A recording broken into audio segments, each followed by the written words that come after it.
Fursatdan foydalanib sizlarga bir ma'lumot yetkazmoqchi edim. Iltimos, iloji bo'lsa agar chorvachilik bilan shug'ullanadigan yoki qo'ylarga qiziqadigan tanish bilishinglarga bu videoni yuborishinglarni iltimos qilaman, toki ular ham bu ma'lumotdan xabar topsin.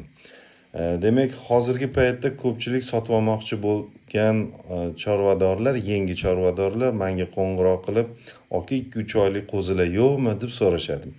Endi avvalambor men O'zbekiston qo'zi-qo'chqorlarini sotish bilan shug'ullanmayman. Men Qirg'izistondan kelgan qo'zi-qo'chqorlarni demak chorvadorlarga taqdim etaman.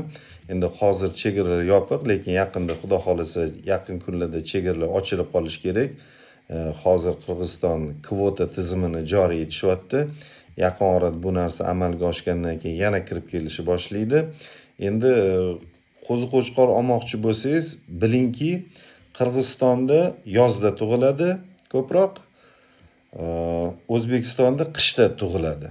Demak, hozir bizda mart oyi bo'ladigan bo'lsa, agar siz qo'zi-qo'chqor olmoqchi bo'lsangiz, Qirg'izistonning qo'zi-qo'chqorlari shu 6, 7, 8, 9, 10 oylik bo'ladi-da endi. O'zbekistonning qo'zi-qo'chqorlarini olmoqchi bo'lsangiz, ular hozirgi paytda demak 2, 3, 4 oylik bo'ladi. Chunki O'zbekistonda ko'proq qo'zilar demak qishda tug'dirishadi.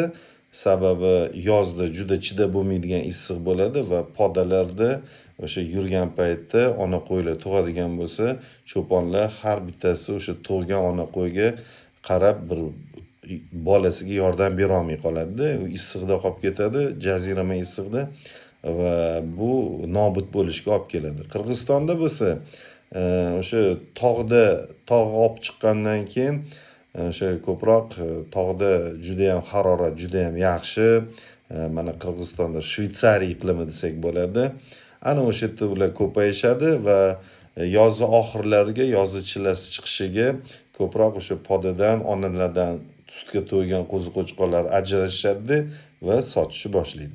Demak, agar siz hozir mart oyida olmoqchi bo'ladigan bo'lsangiz, Qirg'iziston qo'zi-qo'chqorlarini oladigan bo'lsangiz, ular demak o'rtacha vazni 50, 60, hattoki 70 kilo ham bo'lishi mumkin.